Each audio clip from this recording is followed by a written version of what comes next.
সময়টা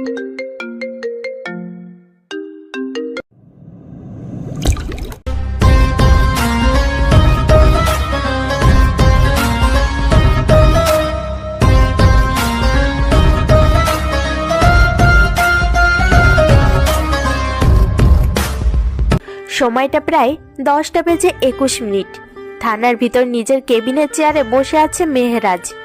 হাতে তার জ্বলন্ত সিগারেট, মাথাটা উপরের দিকে করে বসে আছে সে। অনেক চিন্তা যখন মানুষের মাথার ভিড়ে, তখনই মানুষ উপরের আকাশের দিকে চেয়ে অন্যমনস্কভাবে সেই বিষয়টি নিয়ে ভাবতে থাকে। এক বস্তা চিন্তা এসে মাথায় বসে আছে। কি করবে বুঝতে পারছে না মেহরাজ। 9 বছর ধরে পুলিশে আছে মেহরাজ। পুলিশের চাকরি জীবনে কখনো সে এরকম কেসের সম্মুখীন হয়নি। কিছুক্ষণ আগের ঘটনাটা নিয়ে বেশ গম্ভীরভাবে চিন্তা করছে মেহরাজ। কিছুক্ষণ আগে মেহরাজ নিজের কেবিনে বসে বসে পুরনো কিছু ফাইল দেখছিল। তখনই তার কেবিনে প্রবেশ করে কনস্টেবল শেখর। মেহরাজ নিজের হাতের ফাইলটা টেবিলের উপর রেখে শেখরের দিকে তাকায়। উত্তেজিত হয়ে দাঁড়িয়ে শেখর। সবুজ রঙের শার্টের ভিতরে ঘেমে একাকার শেখর। বেশ ভালোই বুঝতে পারছে মেহরাজ। তাকে দেখে মনে হচ্ছে কোথাও থেকে দৌড়ানি খেয়ে এসেছে, কিন্তু পুলিশকে আবার দৌড়ানি কে দিবে, কার এত সাহস ভেবে পায় না মেহরাজ। শেখর, থানার বাইরে এত আওয়াজ শোনা যাচ্ছে কেন? মনে হচ্ছে অনেক লোক দাঁড়িয়ে থানার বাইরে ঝামেলা করছে, আর তোমার এমন অবস্থা কেন? স্যার, আমার কথা বাদ দেন, বাইরে কি হচ্ছে সেটা আগে দেখবেন চলেন। বসে থাকলে বাইরের লোকগুলো আরো বেশি ঝামেলা করবে। মানে কি বলতে চাচ্ছ সেটা ভালো করে বুঝিয়ে বলো আমাকে। স্যার, আপনি আমার সাথে বাইরে চলেন, তাহলে বুঝতে পারবেন আমার কথা। শেখরের কথার উপর ভিত্তি করে মেহরাজ কেবিন থেকে বের হয়। থানার সামনে অনেক লোক দাঁড়িয়ে আছে, কিন্তু এত লোক এত রাতে থানার সামনে কি করছে? সবার মুখে একটাই কথা, আবির কোথায়? আমাদের আবিরকে বের করে দিন। মেহরাজ কিছুই বুঝতে পারছে না। কি আবির? এখানে এত লোকজন আসার মানে কি? আবিরের জন্য? উত্তরটা নিজের মনেই করতে থাকে মেহরাজ। শেখর, আমি কিছুই বুঝতে পারছি না, এত রাতে থানার সামনে লোকজন এমন অবস্থা করছে কেন? কে আবির? কোথায় আবির? আমি কিছু বুঝতে পারছি না, আমাকে একটু খুলে বলো সবকিছু। স্যার, এখানে সবাই পাশের বস্তিবাসী। সেখানে একটা ছেলে থাকতো তাদের সবার সাথে, তার নামই আবির। গতকাল বিকেল থেকে সেই আবিরকে কোথাও দেখা যাচ্ছে না। হঠাৎ কোথায় যেন উধাও হয়ে গেছে আবির। এর জন্য মূলত সবাই এসে থানায় ভিড় জমিয়েছে। আপনি কিছু একটা করুন স্যার।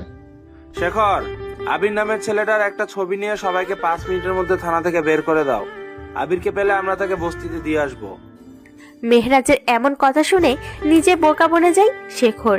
1 মাস হয়নি এখনো মেহরাজ এই থানায় যোগ দেওয়ার। নতুন এসে বেশ কড়া নিয়ম তৈরি করে দিয়েছে এই নতুন অফিসার। শেখর আবিরের একটা ছবি সংগ্রহ করে, বস্তিবাসীকে থানা থেকে বিদায় করে দেয়। স্যার, এই যে আবির নামের ছেলেটার ছবি। শেখরের হাত থেকে ছবির কাগজটা নেই মেহরাজ। ছবির দিকে তাকায় তিনি। ফুল সাইজের একটা ছবি। লম্বা একটা ছেলে দাঁড়িয়ে আছে, কাঁধে ব্যাগ নিয়ে, মুখে চাপদাড়ি, শরীরের রংটা হালকা চাপা ফর্সা, চোখে মোটা ফ্রেমের চশমা, পরনে ঢিলে ঢালা লম্বা হাতার কালো রঙের একটা শার্ট, কম দামি একজোড়া চটি পায়ে লেগে আছে। মেহরাজ নিজেও বুঝতে পারছে না এমন একটা বোকা ছেলে হঠাৎ আবার কোথাও উদা হয়ে যাবে। শেখর, ছেলেটাকে দেখে মনে হচ্ছে অনেক বোকা টাইপের। আবিরের সম্পর্কে তুমি কি কি জানো? স্যার, ছেলেটা ঢাকা বিশ্ববিদ্যালয়ে পড়ে। সেখানে গেলেই জানা যাবে আবিরের সম্পর্কে। শেখর, তুমি কি রবিকে চেনো? কোন Rocky sir? Mafia king? Mafia king Rocky. সে ছদ্মবেশে ঢাকা বিশ্ববিদ্যালয়ে ভর্তি হয়েছিল। কিছুদিন যেতে না যেতে হঠাৎ কোথায় যেন হারিয়ে যায় সে। রকি ভার্সিটির সভাপতির ছেলে। নাহিদকে স্টিক দিয়ে পুরো ভার্সিটির সকল স্টুডেন্টের সামনে পিটিয়েছিল। ওই দিনে ভার্সিটির শেষ দিন ছিল রকির। এরপর থেকে কেউ আর রকির চেহারা পর্যন্ত দেখেনি। শেখর, তুমি এখন আসতে পারো। শেখর বেরিয়ে যায় কেবিন থেকে। মেয়েরা চিন্তা করছে এমন একটা বোকা ছেলেকে কে আবার গুম করে দিবে। আবিরের সাথে কারো শত্রুতা থাকবে, এটা কিভাবে সম্ভব? আগেও এমন অনেক কেসের সম্মুখীন হয়েছে মেহরাজ, কিন্তু এমন কোনো রহস্যময় কেসে কখনো সম্মুখীন হয়নি। মেহরাজ নিজে একজন বড় মাইন্ড গেমার। বড় বড় কেস একা সামলেছে তিনি, কিন্তু এইটা কিভাবে? সবকিছুই ধোঁয়াশা। হাতে থাকা সিগারেট শেষ হয়ে এসেছে। কালকে সকালে ভার্সিটিতে গেলেই জানা যাবে আবিরের সম্পর্কে। ততক্ষণে পুরনো কেসের ফাইলগুলো দেখতে থাকে মেহেরাজ। স্যার স্যার, ঢাকা বিশ্ববিদ্যালয়ের সামনে একটা লাশ পাওয়া গেছে। মানুষজন আতঙ্কিত হয়ে গেছে। সকাল 9টা মেহেরাজ নিজের কেবিনে বসে বসে সদ্য গরম চায়ে চুমুক দিচ্ছিল। তখন তার কেবিনে প্রবেশ করে শেখর। চোখে তার ভয়ের আভাস স্পষ্ট দেখতে পাচ্ছে মেহেরাজ। লাশের কথা শুনেই গরম চাটা টেবিলের উপর রেখে বসা থেকে উঠে দাঁড়ায় তিনি। পিস্তলটা কোমরের কভার পয়েন্টে রাখে। টেবিলের ওপর থেকে পুলিশের কালো কালারের লাঠিটা হাতে নেয় মেহেরাজ। গাড়িতে যেয়ে বসে তিনি। উদ্দেশ্য ঢাকা বিশ্ববিদ্যালয়ের সামনে। একটা লাশ রাস্তায় পড়ে আছে, কাপড়ের কাপড় দিয়ে মোড়ানো। আশেপাশে কেমন যেন একটা গন্ধ ছড়িয়ে পড়েছে। হয়তো এটা লাশের তাজা গন্ধ। মানুষজন মুখে কাপড় দিয়ে গন্ধ থেকে বাঁচার চেষ্টা করছে। এখনো লাশের মুখ কেউ দেখছে না। পুলিশ ছাড়া কেউ হাত দিতে সাহস পাচ্ছে না।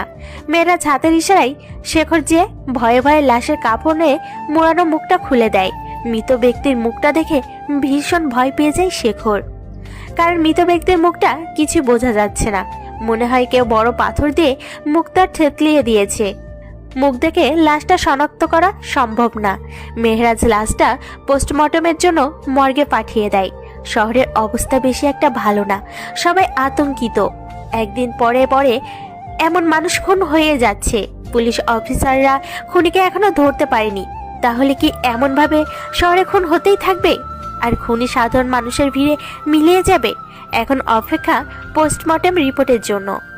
প্রায় 2 ঘন্টা পর মেহেরাজের হাতে পোস্টমর্টমের ফাইনাল রিপোর্ট আসে। রিপোর্টটা দেখে মেহেরাজ অনেক অবাক। কারণ রিপোর্টে এসেছে লাশটা একজন ছেলের। মৃত ব্যক্তিকে কেউ গুলি করে মেরেছে। প্রায় 6টা বুলেট শরীর থেকে পাওয়া গেছে। ছেলেটা মারা যাওয়ার পরও খুনি নিজের রাগ কমাতে বড় পাথর দিয়ে মৃত ব্যক্তির মুখমণ্ডলে মেরেছে। কোনো সাইকো টাইপের লোক ছাড়া এমন খুন কেউ করতে পারবে না। 2টা কেস সামনে দাঁড়িয়ে আছে। একটা আবিরের নিখোঁজ, 2টা সকালের খুনের তদন্তের।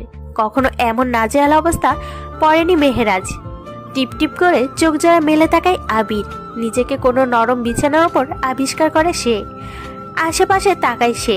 হাতের বাম পাশে ইনজেকশন নিয়ে দাঁড়িয়ে আছে মধ্যবয়সী একটা মহিলা। পরনে তার সাদা কালারের নার্সের ড্রেস। আবির বুঝে গেছে সে কোনো হাসপাতালে বেডের ওপর শুয়ে আছে। হাতের ডান পাশে পুলিশের পোশাক পরা গম্ভীর মুখে হয়ে দাঁড়িয়ে আছে একটা পুলিশ অফিসার। পিছনে দাঁড়ানো একটা পুলিশ কনস্টেবল। ছোট থেকেই আবির পুলিশকে ভয় পায়। এখনো তেমনই ভয় পাচ্ছে। আবির উঠে বসার চেষ্টা করে। সাথে সাথে বাম হাতে হালকা ব্যথা অনুভব করে। আবিরের শরীরে স্যালাইন চলছে। আবিরকে চোখ খোলা অবস্থায় দেখে ডান পাশে দাঁড়ানো পুলিশ অফিসার মেহেরাজ বলে, আবির, তুমি অনেকটা দুর্বল, একটু রেস্ট করো। এখন উঠে বসার কোনো প্রয়োজন নেই। আবির অবাক হয়, কারণ অজানা একটা পুলিশ অফিসার আবিরের নাম ধরে ডাকছে। কিন্তু এই পুলিশ অফিসারের সাথে আবিরের কখনো দেখা বা কথা হয়নি। তাহলে নাম কিভাবে জানলো? ভেবে পায় না আবির। কিছু স্পষ্ট দেখতে পারছে না আবির। নিজের -1 পয়েন্টের চশমাটা নিজের চোখে নেয়। আমার চশমা কোথায়? আমি সবকিছু আবছা দেখছি কেন? আবির, উত্তেজিত হবার কোনো কারণ নেই। তোমার চশমার স্ক্র্যাচটা ভেঙে গেছে। তোমার জন্য নতুন একটা চশমার ব্যবস্থা করা হয়েছে। বেডের পাশে টেবিলের উপর রাখা মোটা ফ্রেমের চশমাটা মেহেরাজ আবিরের হাতে দেয়। আবির চশমাটা চোখে লাগায় এবং সবকিছু স্পষ্ট দেখা যাচ্ছে। আবির, এখন কেমন লাগছে তোমার? জি ভালো, কিন্তু মাথা অনেক ব্যথা করছে। কেমন যেন লাগছে, মনে হচ্ছে মাথার ভিতরে কিছু চলছে। সবকিছু ঠিক হয়ে যাবে, তুমি এখন রেস্ট করো। আমরা তোমার জন্য বাইরে অপেক্ষা করছি। কথাটা বলেই বেরিয়ে যায় মেহেরাজ, সাথে শেখরও। আবির সামনের দেওয়ালের দিকে তাকায়। দেওয়াল ঘড়িতে এখন সকাল 11টা। সে মনে করার চেষ্টা করে কালকের ঘটনা। ভার্সিটির উদ্দেশ্যে যখন বাসা থেকে বের হয় তখনই তার সামনে একটা গাড়ি থামে। আবির কিছু বলবে তার আগেই গাড়ির ভিতর থেকে কেউ আবিরের মুখে রুমাল চেপে ধরে। সে অজ্ঞান হয়ে যায়। প্রায় 8 ঘন্টা পর আবিরের জ্ঞান ফিরে। নিজেকে কোনো বদ্ধ রুমে আবিষ্কার করে সে। মাথার উপর জ্বলছে 60 ওয়াটের একটা হলদে বাল্ব। আশেপাশে পুরনো অনেক জিনিসপত্র রাখা। দেখে মনে হচ্ছে এগুলো কেউ অনেকদিন ধরে ব্যবহার করে না। খুব গরম রুমের ভিতর। হঠাৎ রুমের শাটারটা উঠিয়ে একটা ছেলে ভিতরে প্রবেশ করে। ছেলেটার হাতে ভয়ঙ্কর একটা ধারালো ছুরি। আবিরের সামনের চেয়ারের উপর আরাম করে বসে ছেলেটা। কেমন আছিস মাফিয়া কিং এর বন্ধু? আবির বুঝতে পারছে না ছেলেটা কেন মাফিয়া কিং এর বন্ধু বলছে। আবির বোকাশোকা চেহারা করে বলতে থাকে, মাফিয়া কি এর বন্ধু মানে? কি বলছেন আপনি? কেন বুঝতে পারছিস না আমি কি বলছি, নাকি বুঝেও না বোঝার চেষ্টা করছিস? সত্যি ভাইয়া, আমি আপনার কথা বুঝতে পারছি না, দয়া করে আমাকে বুঝিয়ে বলেন। বাংলাদেশের টপ মাফিয়া কিং রকি ভাই তোর বন্ধু ছিল না? একই সাথে একই ভার্সিটিতে পড়তিস তোরা দুজন। কোথায় এখন রকি, সেটা বল আমাকে। আবির মনে করার চেষ্টা করে রকির কথা। সেই দিন ভার্সিটিতে নাহিদের সাথে ঝামেলা করার পর থেকে রকির সাথে আর দেখা হয়নি আবিরের। রকি বলে গিয়েছিল দেখা হবে, কিন্তু এখনো আবিরের সাথে দেখা হয়নি রকির। আমার সাথে রকির কোনো যোগাযোগ নেই। সেদিন ভার্সিটি ওর সাথে আমার শেষ দেখা হয়, এরপর আর দেখা হয়নি। আমি জানি না রকি কোথায়। আবিরের কথাটা বিশ্বাস করে না ছেলেটা। ধারালো ছুরিটা হাতে নিয়ে বলতে থাকে, সত্যি কথা বল, বেঁচে যাবি, নয়তো এই ছুরিটা দিয়ে এখানেই শেষ করে দিব। বল রকি কোথায়? ছুরিটা দেখে আবির ভয় পেয়ে যায়। গলার পানি শুকিয়ে গেছে, একটা ঢোক গিলে গলাটা হালকা ভিজিয়ে নেয় সে। ভয় কাতর গলায় বলতে থাকে, ভাইয়া আমার কথা বিশ্বাস করেন, আমার সাথে রকির কোনো দেখা হয়নি। আমাকে মারবেন না, দয়া করে ছেড়ে দেন প্লিজ। মিথ্যা, সবকিছু মিথ্যা। তুই একমাত্র জানিস রকি এখন কোথায় আছে। তোর সময় শেষ, মৃত্যুর প্রহর গুনতে শুরু কর এখনই। কথাটা বলে ছেলেটা ধারালো ছুরিটা নিয়ে আবিরের গলার দিকে নিতে যায়। আবির ভয় পেয়ে যায়, ছুরিটা আবিরের গলায় চালিয়ে দিবে এমন অবস্থায় রুমের শাটারে ঠাস ঠাস করে আওয়াজ হয়। ছেলেটা ছুরিটা নামিয়ে দেয়। আবির হাঁপ ছেড়ে বাঁচে। হয়তো সৃষ্টিকর্তা আবিরকে বাঁচাতে কাউকে পাঠিয়েছেন। ছেলেটা ভয়ে ভয়ে শাটারের পাশে দাঁড়িয়ে জিজ্ঞেস করে, বাইরে কে কে শাটারে ধাক্কা মারছে? কোন শালা বাইরে দাঁড়িয়ে আছিস? কথা বলছিস না কেন? বাইরে থেকে কোনো উত্তর আসে না। ছেলেটা রেগে রুমের শাটারটা উপরের দিকে তুলে দেয়। বাইরে দাঁড়িয়ে আছে কোনো এক অচেনা আগন্তুক। আবির আর ছেলেটার দৃষ্টির সামনে দিয়ে নীরবে এগিয়ে এগিয়ে আগন্তুকটার শূন্য চেয়ারে বসে পড়ে। নিশ্চল নীরব আগন্তুক এক দৃষ্টিতে তাকিয়ে আছে উপরে ঝুলে থাকা বাল্বের সহস্র আলোক রশ্মির কেন্দ্রস্থলে। 60 ওয়াটের হলদে আলো পরিসীমার মধ্যে কালো কালারের রকস্টার ড্রেসটা, মুখে ভুতুরে মাস্ক জলজল করছে। পেছন থেকে ছুরি হাতে নিয়ে এগুলো ছেলেটা আগন্তুকের দিকে। এই কে তুই? এখানে আসলি কি করে? আমার চেয়ারে বসে পড়লি? ভালো ভালো বলছি এখান থেকে চলে যা, নয়তো তোর অস্তিত্ব বিলীন করে দিব।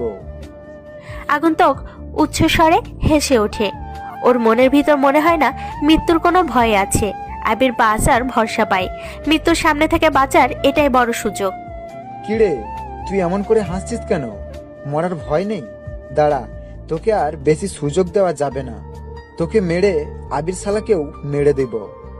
কথাটা বলে ছেলেটা ধারালো ছুরি আগন্তুকের পিছে দিয়ে আঘাত করবে। এর আগেই আগন্তুক পায়ের কভার পয়েন্ট থেকে ছোট্ট একটা পিস্তল বের করে। পরপর 2টা গুলি করে। একটা বুলেট এসে ছেলেটার তলপেটে লাগে, আর একটা মিসফায়ার হয়ে পিছনের দিকে চলে যায়। ছুরি হাতে ছেলেটা নিচে পড়ে যায়। আগন্তুক বসা থেকে উঠে ছেলেটার বুকের ওপর ডান পাটা রেখে পিস্তলের সবগুলো বুলেট খরচ করে ছেলেটার উপর। এরপর কি হয় জানে না আবির। হাসপাতালে বেডের ওপর শুয়ে শুয়ে এগুলো ভাবছিল আবির। তখনই রুমে দরজা ঠেলে একটা লোক প্রবেশ করে। আবির লোকটাকে দেখে হালকা ভয় পেয়ে যায়। কারণ লোকটাকে দেখে আবিরের ভয় পাওয়ার অবশ্যই একটা কারণ আছে। সেটা হলো রুমে দরজা ঠেলে একজন ডাক্তার প্রবেশ করে। পরনে তার সাদা কালারের অ্যাপ্রন, মুখে মাস্ক, একটা ইনজেকশন হাতে নিয়ে আবিরের সামনে দাঁড়ায়। আবির ছোট থেকেই ইনজেকশনকে অনেক ভয় পায়।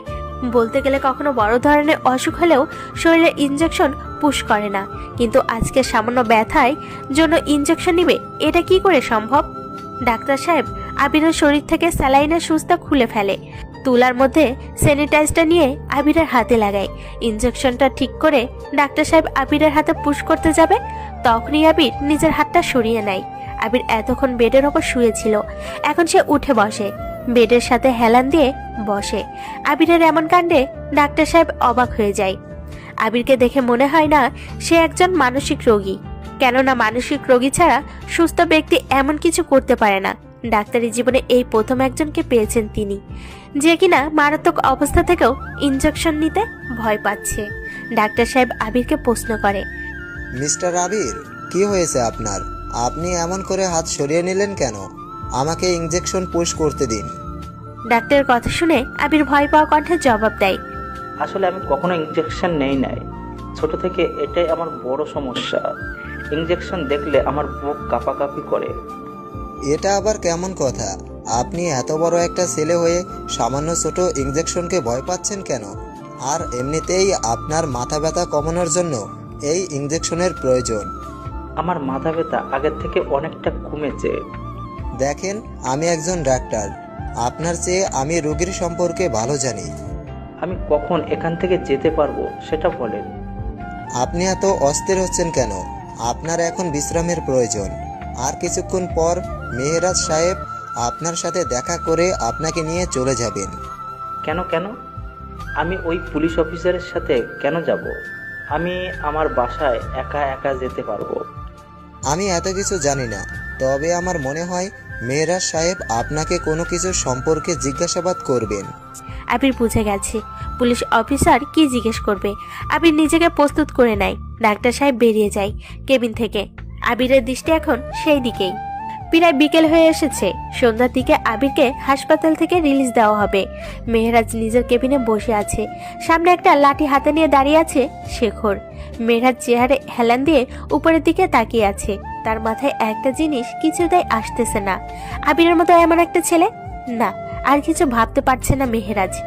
শেখর মেহেরাজের এমন চিন্তামগ্ন চেহারা দেখে বলতে থাকে, স্যার, আপনি কি এমন ভাবছেন? আর আমি এতক্ষণ এইভাবে মূর্তির মতো দাঁড়িয়ে থাকবো? অনেক তো হলো, আপনি তো কিছু বলছেন না। মেহেরাজ শেখরকে প্রায় 15 থেকে 20 মিনিট আগে নিজের কেবিনে ডেকে পাঠায়। শেখর তাড়াতাড়ি করে চলে আসে, কিন্তু এসে দেখে মেহেরাজ মাথা উপরের দিকে করে তাকিয়ে আছে। অনেকক্ষণ পর শেখর মুখ খুলছে।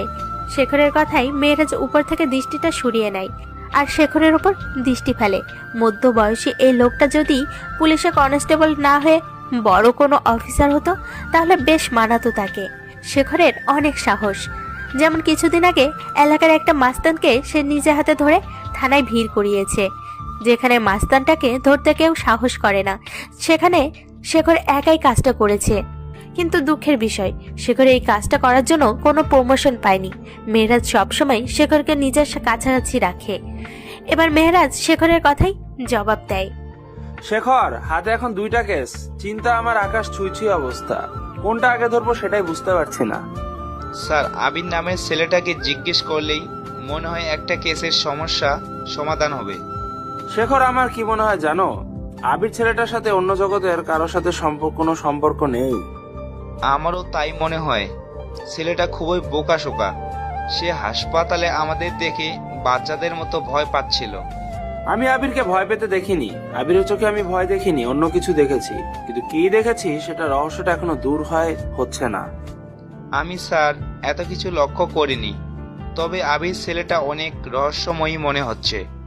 ডাক্তার যে বললো সন্ধ্যায় আবিরকে রিলিজ দিয়ে দিবে, এর আগে কিন্তু আমাদেরকে হাসপাতালে থাকতে হবে। স্যার, তাহলে কি গাড়ি বের করব?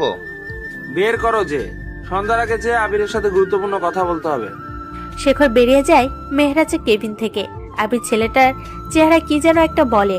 এমন বোকাশোকা চেহারা ওলা মানুষকেই ব্যবহার করেছে মাফিয়া কিং রকি। কিন্তু মেহেরাজ একটা হিসাব এখনো মিলাতে পারছে না। রকি কেন আবিরকে বেছে নিবে? রকি চাইলেই কলেজে অন্য কাউকে নিজের বন্ধু বানাতে পারতো, কিন্তু সে এটা না করে আবিরের মতো গরিব একটা ছেলেকেই কেন বেছে নিয়েছে? রকির মতো এমন একটা ভয়ানক মাফিয়া ছদ্মবেশ নিয়ে ঢাকা কলেজে এসেছে, আর এসেই আবিরের সাথে বন্ধুত্ব করে নেয়। কিন্তু হঠাৎই আবার রকি হারিয়ে যায় শহর থেকে কোনো দূর অজানায়। এখন কোথায় আছে এই রকি? মেহেরাজ যদি কোনোভাবে রকিকে ধরতে পারে তাহলে অনেক বড় প্রমোশন পাবে সে। রকির খোঁজ এখন একমাত্র আবিরই দিতে পারবে। এইমাত্র খাবার খেয়ে উঠেছে আবির। হাসপাতালে খাবার যেমন হয় আর কি, 1 প্লেট মোটা চাউলের ভাত, বেশি পানি দিয়ে ডাল। আবির একদিনের বেশি সময় ধরে কিছু খায়নি। আজকে সকালে জ্ঞান ফেরার পরে ফলমূল ছাড়া অন্য কিছু খায়নি। বিকেলের দিকে ঘুম থেকে উঠে এখন মাত্র খেয়েছে আবির। শরীরটা এখন মোটামুটি ভালো। আবির যখন জানতে পেরেছে সন্ধ্যায় তাকে রিলিজ দেওয়া হবে, তখনই মনের ভিতর অন্যরকম একটা অনুভূতি কাজ করছে, কিন্তু পরে আবার মন খারাপ হয়ে গেল এটা জেনে যে সকালে সেই পুলিশ অফিসার মেহরাজ সাহেব আবিরকে কিছু গুরুত্বপূর্ণ জিজ্ঞাসাবাদ করবে। কি এমন প্রশ্ন করতে পারে মেহরাজ যার কারণে আবিরের প্রতি এত যত্ন ওনার? জানা নেই আবিরের। কেবিনের দরজাটা খোলার আওয়াজ পেয়ে আবির সেদিকে তাকাই। পুলিশ অফিসার মেহরাজ সাহেব আর কনস্টেবল শেখর ভিতরে প্রবেশ করছে। আবির নিজের চশমাটা ঠিক করে নেয়, মুখটাকে একদম সহজ সরল স্বভাবের করে রাখে। যে কেউ আবিরকে এমন দেখলে ইনোসেন্ট বয় হিসাবে আখ্যাতি করবে, অথচ এই ছেলেটার কোনো এক সময়ের বন্ধু ছিল বাংলাদেশের টপ মাফিয়া কিং। কেউ দেখলে আবিরকে বলবে না সে এত বড় একটা ভয়ানক মাফিয়ার অতি কাছের বন্ধু। আবির যেই কেবিনে ভর্তি সেখানে একটা স্টিলের চেয়ার আছে। মেয়েরাজ সেই চেয়ারটা টেনে বসে, পাশে দাঁড়িয়ে আছে শেখর। পুলিশের চাকরিটাই এমন, বড় অফিসার চেয়ারে বসবে আর কনস্টেবলগুলো অফিসারের পাশে মূর্তির মতো করে দাঁড়িয়ে থাকবে।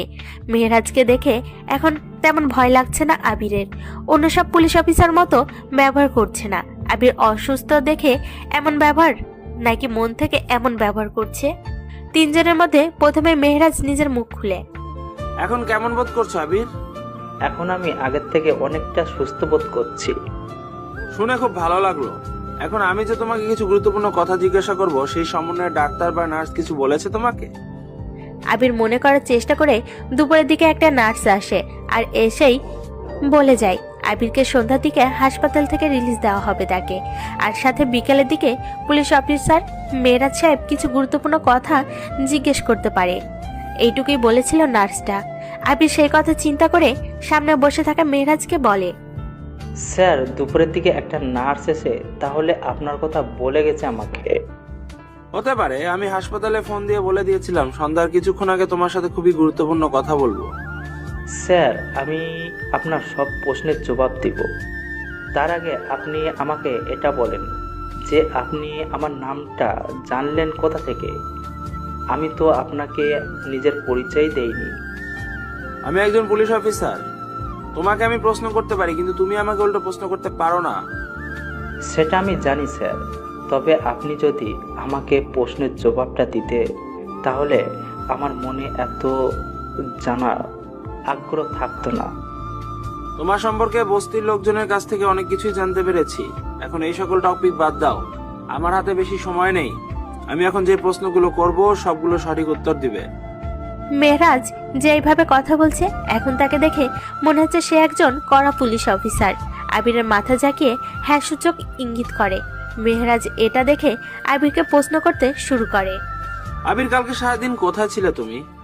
আর আজকে সকালে আমরা তোমাকে এই অবস্থায় এনে হাসপাতালে ভর্তি করেছি। আবির মনে মনে এটাই ভাবছিল পুলিশ অফিসার মেহরাজ সাহেব প্রথমে এই প্রশ্নটাই করবে, তাই আবির নিজের মাথায় এই প্রশ্নটা গুছিয়ে রেখেছিল। যদি এই প্রশ্ন ছাড়া অন্য কোনো প্রশ্ন করত তাহলে আবির সঠিক উত্তর দেওয়ার চেষ্টা করত। মেহরাজের প্রশ্নের জবাবে আবির তার সাথে সাথে যা ঘটেছে সবকিছুই স্পষ্ট করে বলে দেয় মেহরাজকে। আবিরের এমন উত্তর শোনার পর মেহরাজ অনেকটা অবাক হয়ে যায়, কারণ আজকে সকালে ঢাকা বিশ্ববিদ্যালয়ের সামনে থেকে যে লাশটা পাওয়া গেছে সেই লাশটার সাথে আবিরের বর্ণনার কালকের রাতে আবিরের উপর হামলাকারী লোকের সাথে মিল রয়েছে। তাহলে এখন একমাত্র খুনি হচ্ছে সেই রাতের আগন্তুক যে আবিরকে মৃত্যুর হাত থেকে রক্ষা করেছিল। আবির বলছে সে আগন্তুককে চিনে না, আবার আগন্তুক নাকি মাস্ক পরিধান করে এসেছিল, যার কারণে ভালো করে মুখ দেখতে পারেনি আবির। মেহরাজের এখন প্রচুর পরিমাণে রাগ লাগছে। দুইটা কেসের সমাধান হবে তখন যখন সেই আগন্তুক ধরা পড়বে, কিন্তু আগন্তুকের চেহারা কেমন সেটা জানে না আবির। এবার মেহরাজ আবিরকে জিজ্ঞেস করে, আচ্ছা আবির, আমি শুনেছি তুমি নাকি বাংলাদেশের টপ মাফিয়া কিং রকির বন্ধু ছিলে। ছিলাম হয়তো এক সময়, কিন্তু এখন না।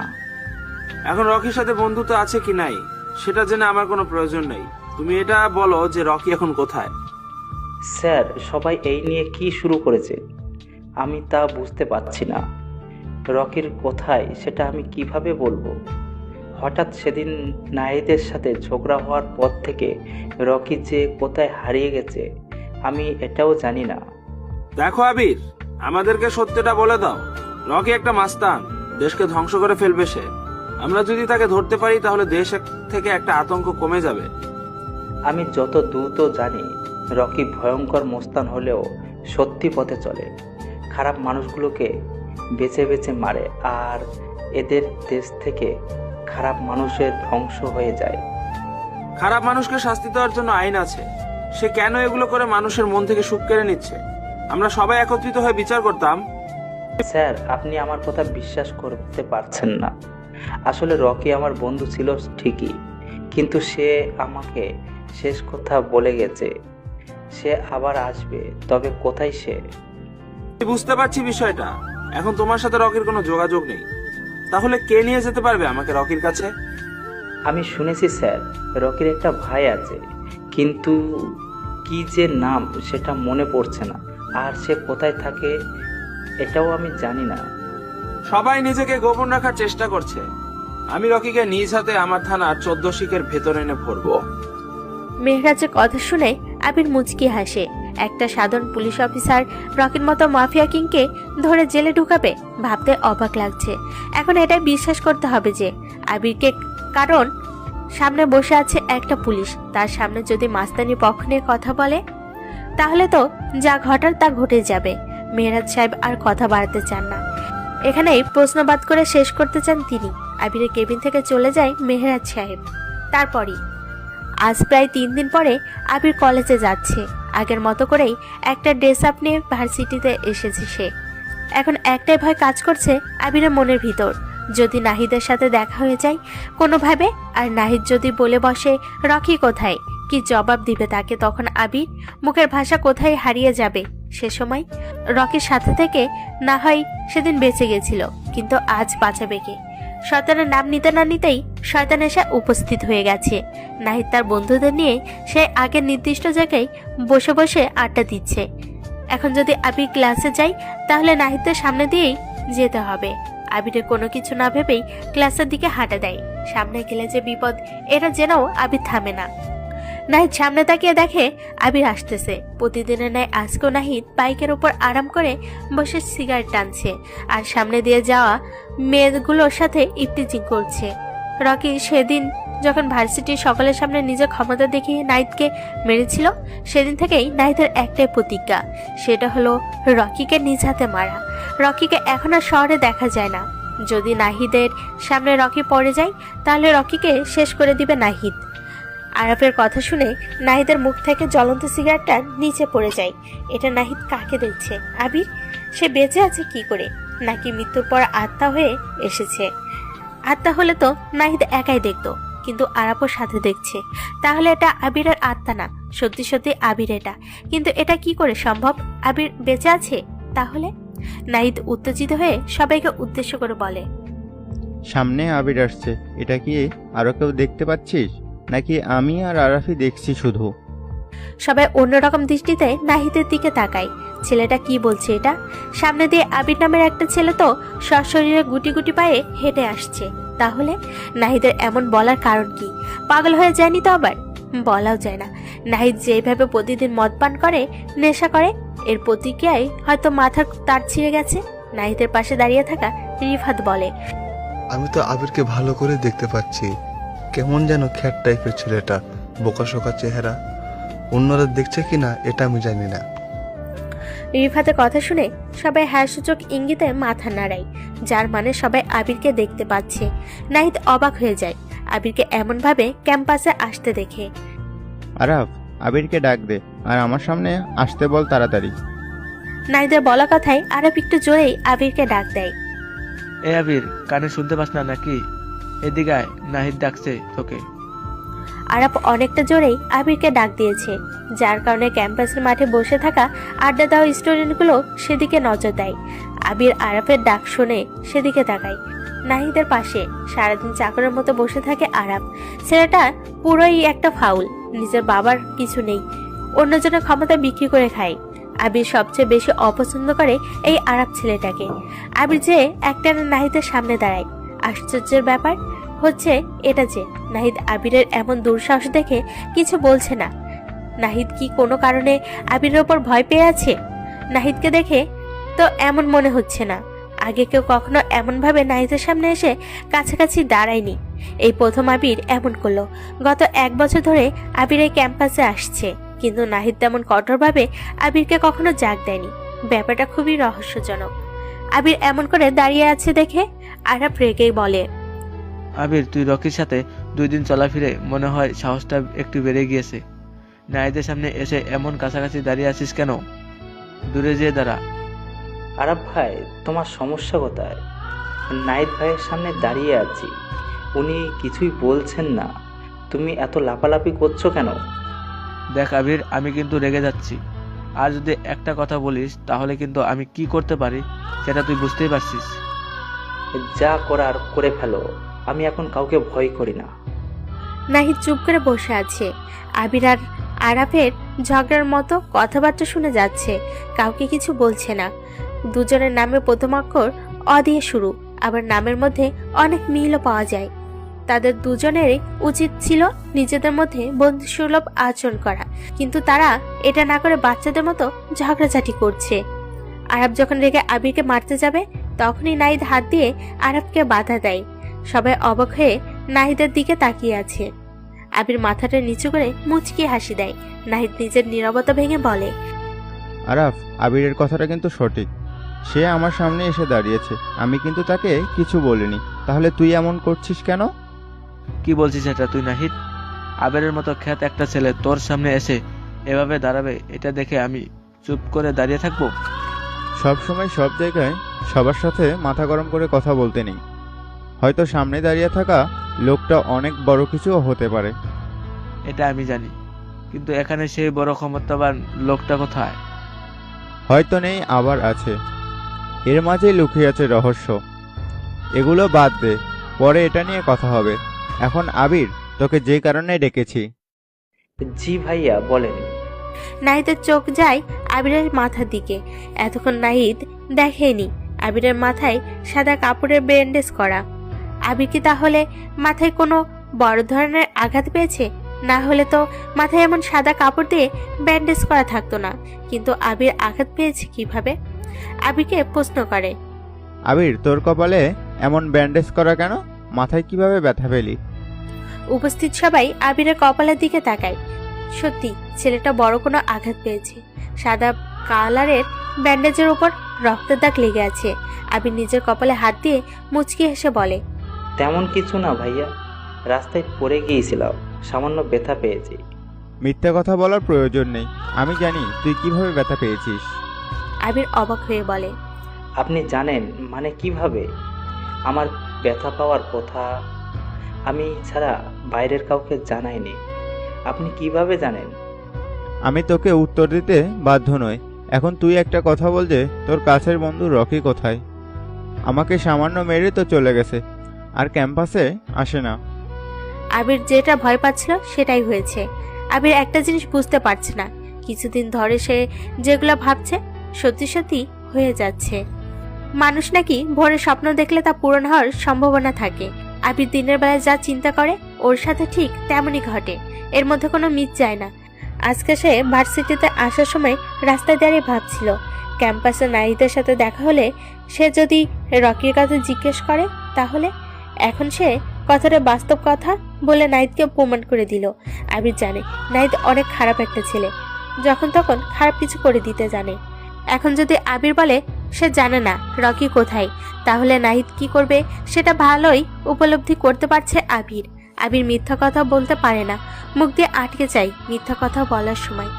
আবির আর কিছু ভাবতে চায় না, সত্যি কথা বলে দিবে এমন সিদ্ধান্ত নাই। ভাইয়া, আমি আসলে জানি না রকি কোথায়। সেদিন আপনার সামনে যে আমার সাথে কথা বলেছিল সেটাই আমার সাথে শেষ কথা হয়েছিল রকির সাথে। নাহিদ মুচকি হাসে। আবির যে মিথ্যা বলছে এটা বুঝে গেছে সে। তাই নাকি? রকির সাথে তোর কথা হয় না? রকির মতো এমন একটা ছেলে ভার্সিটিতে এসেই তোর সাথে প্রথম বন্ধুত্ব করে, আর তুই এখন বলছিস তোর সাথে রকির কোনো যোগাযোগ নেই? সত্যি কথা ভাইয়া, বিশ্বাস করেন আমাকে, আমি মিথ্যা কথা বলতে পারি না। মিথ্যা কথা বলতে গিয়ে আমার কথা আটকে যায়। এখন বিশ্বাস করা ছাড়া আমার আর কোনো উপায় নেই। সামনে আমার বাবার মেয়র নির্বাচন করবে, এখন আমি কারোর সাথে কোনো প্রকার ঝামেলা করব না। আবির, তুই এখন যেতে পারিস। আবির নিজের মুখটা নাহিদের কানের কাছে নিয়ে যায় আর ফিসফিস করে বলে, সিংহ জঙ্গলে যখন চুপ করে থাকে মনে করো না তার কোনো পাওয়ার নেই। যখন সে রেগে যায় তখন তার এক গর্জনে জঙ্গল কিন্তু কেঁপে ওঠে। আবির নাহিদের কানের কাছ থেকে নিজের মুখটা সরিয়ে নেয়। আবির নাহিদের থেকে একটু দূরে যেয়ে আবার পিছনে ফিরে তাকিয়ে একটা রহস্যময় মুচকি হাসি দেয়। নাহিদ তো পুরাই অবাক। আবিরের মতে এমন একটা বোকাশোকা ছেলে এত রহস্যময় কথা আবার রহস্যময় মুচকি হাসি দিতে পারে। কে এই আবির? জানা নেই কারো। আবিরের একটাই পরিচয় জানে সবাই, সেটা হলো সে একটা গরিব এতিম ছেলে। ভার্সিটির পাশের বস্তিবাসীর সাথে থাকে সে। ছোটবেলা নাকি আবিরের মা বাবা রোড অ্যাক্সিডেন্টে মারা যায়, আর সেই থেকে আবির এখনো একা এই পৃথিবীতে। নাহিদ, তুই আবিরকে এমনভাবে ছেড়ে দিলি কেন? বিয়াদবটা অতি বেড়ে গেছে, নতুন পাখা গজিয়েছে। ওর এই পাখা আমি ভেঙে দেব। না, এখন এমন ভুল করা যাবে না। সামনে বাবার মেয়র নির্বাচন, আমি কোনো ঝামেলা করব না। আমি চাই তারা সবাই এখন ঝামেলা মুক্ত থাক। আবির শালাকে আমার এক বিন্দুর জন্য সহ্য হয় না। নির্বাচনটা শেষ হতে দে আগে, তারপর আমি নিজেই আবিরের ব্যবস্থা করব। শালাকে এমন মার দিব যে কখনো আর এমন বড় বড় কথা বলার সুযোগ পাবে না। মিমের বয়স 22 বছর চলছে। একজন রূপসী মেয়ের যা যা থাকতে হয় সব গুণই মিমের মধ্যে বিদ্যমান। গায়ের রং সাদা, গড়গড়তা মেয়েদের তুলনায় মিম অনেকটা লম্বা, কাটা কাটা চোখ মুখ, ঠোঁটের নিচে চোখে পড়ার মতো কালো তিল। তবুও মিমের ধারণা এই চেহারা অতি সাধারণ, আবার বাজেও। মিমের এমন মনে হয় অনেক কারণ আছে এর মধ্যে। একটা হলো বিয়ে। মিমকে আজ পর্যন্ত অনেক ছেলেপক্ষ বিয়ের জন্য দেখে গেছে, কিন্তু কেউ মিমকে পছন্দ করেনি, কারণ মিম রান্না বান্নায় কিছুই পারে না। ছেলেপক্ষের লোক প্রথমে এসে জিজ্ঞেস করে, মেয়ে রান্না জানে তো? বিয়ের পর স্বামীকে রান্না করে ঠিক মতো খাওয়াতে পারবে তো? এমন কথা শুনে মিমের বাবা আশরাফ সাহেব ছেলেপক্ষকে না করে দেয়। মিমের চেহারা দেখে সব ছেলেরা পাগল হওয়ার মতো, কিন্তু মিমের ওই একটাই সমস্যা, রান্না করতে পারে না। অবশ্য মিম নিজেও চায় না রান্না শিখতে। রান্না শিখে ফেলে যে কোনো ছেলে মিমকে নিতে রাজি হবে। মিম চায় না মা বাবাকে ছেড়ে অন্য কোথাও চলে যেতে, কিন্তু মেয়ের জন্ম নিলে তো স্বামীর ঘরে যেতেই হবে। এখন মিম বাসায় থাকলে তার একটাই কথা, মায়ের সাথে রান্নাঘরে রান্না শিখা। মিমেতে খুবই বিরক্তিবোধ করে। আজ 2 দিন পর মিম বাসা থেকে বের হয়েছে ভার্সিটির উদ্দেশ্যে। এই 2 দিন সে মায়ের সঙ্গে রান্না শিখেছে, অনেকটা শিখে গেছে রান্না। মিমের রান্নার প্রতি তেমন কোনো আকর্ষণ নেই। ক্যাম্পাসের মাঠের এক কোণে দাঁড়িয়ে আছে প্রীতি। মিমের সাথে প্রথম বর্ষে পড়ে সে। এখন বলতে গেলে প্রীতি আর মিম দুজনেই খুব ভালো বন্ধু। তাদের মধ্যে সুন্দর একটা সম্পর্ক গড়ে উঠেছে। মিম লম্বা লম্বা পায়ে এসে প্রীতির সামনে দাঁড়ায়। প্রীতি মিমকে দেখে নিজের হাত ঘড়ির দিকে তাকায়। ঠিক 15 মিনিট লেট করেছে মিম। প্রীতি রেগে বলে, এই তোর আসার সময় হল? সে কখন ফোন করে বলেছিলে অপেক্ষা করতে, আর 5 মিনিট লাগবে। এই তোর 5 মিনিট? আমি অনেক অনেক দুঃখিত প্রীতি, আসলে বাসার সামনে দাঁড়িয়ে ফোন করছিলাম তোকে। যদি সঠিক সময়ে রিক্সা পেয়ে যেতাম তাহলে ঠিকই চলে আসতাম।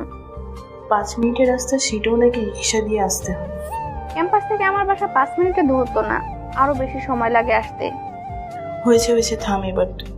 ক্যাম্পাস থেকে তোর বাসা কতটুকু দূরত্ব সেটা আমার জানা আছে। এখন এটা বল, গত শুক্রবার যে ছেলেপক্ষ তোকে দেখতে এসেছিল তারা কি বলে গেছে? আর বলিস না ছেলেটার কথা, আমার থেকে অনেক খাটো। আমি আর সে যদি একসাথে দাঁড়াই তাহলে আমার থেকে 5 থেকে 6 ইঞ্চি ছোট দেখাবে। এ তো ছোট হবে না মনে হয় তোর থেকে। তা ছেলেটার চেহারা সম্পর্কে কিছু বল আমাকে। মুখটা সাদা ক্লিন শেভ করা, নাকের নিচে হিটলারি গোপ রেখেছে, মাথায় চুল তেমন একটা নেই বললেই চলে, কেমন যেন দেখতে। আর সবচেয়ে বড় কথা হলো ছেলেটা ব্যাংকার। ও, বুঝতে পেরেছি। এখন তোর বাবা মা কি বললো ছেলেপক্ষকে? কি আর বলবে, বলেছে পরে জানানো হবে তাদের। এরপর আর কি হয়েছে আমি তো জানি না। ক্লাসের সময় হয়ে এসেছে, চল ক্লাসের দিকে যাওয়া যায়। মিমার প্রীতি ক্লাসের দিকে রওনা দেয়। তখনই মিমার প্রীতি কথা বলতে বলতে নিজেদের ডিপার্টমেন্টের দিকে যাচ্ছিল। মিমদের ডিপার্টমেন্টে যেতে হলে প্রথমে লাইব্রেরিটা পেরিয়ে যেতে হয়। লাইব্রেরি কাছাকাছি দুজন এসে পড়েছে। তখনই মিমের সাথে কারো ধাক্কা লাগে। প্রীতি অন্য পাশে ছিল বলে সে ধাক্কা খায়নি। এমন সামান্য ধাক্কায় মিমের কিছু না হলেও সামনে যার সাথে ধাক্কা লেগেছে তার অবস্থা করুণ। কেননা মিমের সামনের ব্যক্তিটা নিচে পড়ে গেছে। নিচে অনেকগুলোই বই পড়ে আছে। হয়তো নিচে পড়ে যাওয়া ছেলেটারই বই হতে পারে। ছেলেটা মাথাটা নিচু করে রেখেছে, কারণ মিম বুঝতে পারছে না কে। মিম ভদ্রতার খাতিরে নিচে পড়া বইগুলো তুলতে ছেলেটাকে সাহায্য করবে, তখনই ছেলেটা মাথা উঁচু করে। ক্যাম্পাসের হাবাগোপা বোকা ছেলে এটা আর কেউই না, আবির নিজেই। আবির কিছু গুরুত্বপূর্ণ বই নেওয়ার জন্য লাইব্রেরিতে গিয়েছিল। অনেক সময় ধরে খোঁজাখুঁজি করার পর 3টা বই সে বের করতে পেরেছে। আবির যখন লাইব্রেরিতে ঢুকছিল তখনই সবাই আবিরের দিকে তাকিয়েছিল। এক এক করে সবাই বোঝার চেষ্টা করছিল আবিরের মতো বোকা ছেলেটা কেন লাইব্রেরিতে এসেছে। তার তো এখানে কোনো কাজ নেই। আবির যে ক্লাসের ভালো স্টুডেন্ট সেটাও আবার না। ক্লাসে যখন স্যার ক্লাস করায় তখন আবির অন্যদিকে তাকিয়ে থাকে, আবার কখনো কখনো মাথা নিচু করে বসে থাকে। স্যার ম্যাডামরাও তেমন কিছু বলে না, তারা জানে আবিরকে বললেও কোনো কাজ হবে না, তাই টিচাররা আবিরের সম্পর্কে কোনো ধরনের চিন্তা করে না। আবির লাইব্রেরি থেকে যখন বই নিয়ে বেরোচ্ছিল তখনই প্রতিদিনের ন্যায় মাথাটা নিচু করে হাঁটছিল। আবিরের এই অভ্যাসটা মনে হয় আর কোনোদিনই ঠিক হবে না। প্রায় 1 বছর ধরে ক্যাম্পাসের সবাই আবিরকে এমন মাথা নিচু করে রাখতে দেখেছে। আবির যখন লাইব্রেরিতে দরজা পেরিয়ে চলে আসে তখনই কারোর সাথে ধাক্কা খায়, আর সে নিজে ঠিক রাখতে না পেরে কন্ট্রোল হারিয়ে নিচে পড়ে যায়, সাথে বইগুলো। আবিরের চোখ থেকে চশমাটা নিচে পড়ে চশমার একটা স্কেচ ভেঙে গেছে। সে আবার চশমা ছাড়া সামনে কোনো কিছুই স্পষ্ট দেখতে পায় না।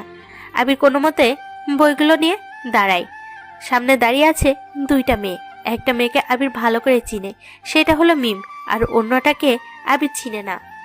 মিমকে আবিরের অনেক আগে থেকে ভালো লাগতো, কিন্তু রকির ভয়ে আবির এটা বলতে পারতো না, কারণ রকি মিমকে পছন্দ করত। এখন রকি নেই, তাই আবির চান্সটা কাজে লাগাতে চায়। যদি ভালো কোনো কিছু হয়ে যায় তাহলে তো কোনো কথাই নাই। এই ফ্লোরে অনেক স্টুডেন্ট আবিরের দিকে তাকিয়ে আছে। আবিরকে এমন ভাঙা চশমা হাতে নিয়ে বোকার মতো দাঁড়িয়ে থাকতে দেখে মিম। আসলে মিমা কিছু বলতে পারে না। পাশে দাঁড়িয়ে থাকা পিতি মিমের মুখ চেপে ধরে, যার কারণে মিম কথা বলতে পারছে না। সামনে দাঁড়ানো আবির বোকার মতো চেয়ে আছে দুজনের দিকে। মিম মেয়েটা কি যেন বলতে চাইছিল, কিন্তু পিতি মুখটা চেপে ধরে। কি সাংঘাতিক ব্যাপার!